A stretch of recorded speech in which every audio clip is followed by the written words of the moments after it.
Assalamu alaikum. You are watching Spare News Network. It's time international news and 9 p.m. bulletin. Indonesia has banned public schools from making religious attire compulsory after the story of Christian student being pressured to wear a headscarf in class went viral. Myanmar cop internet shut down as courts protest against a military. Myanmar's military rulers have shut down the country's internet as thousands of people joined the largest rally yet against Monday cop.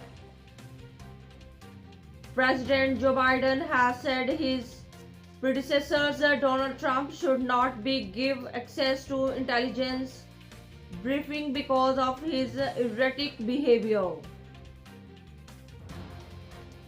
Women's Switzerland's are remember a key moment in history this weekend's 50th anniversary of finally being granted the right to vote.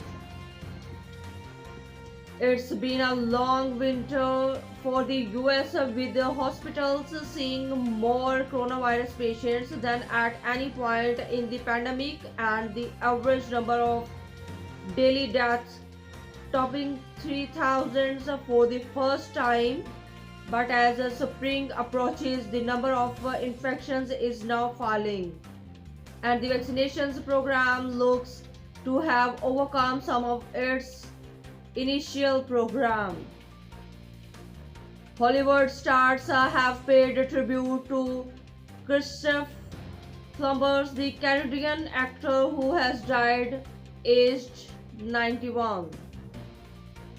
The International Criminal Court ruled on Friday that it has jurisdictions over war crimes and atrocities committed in the Palestinian terrorism.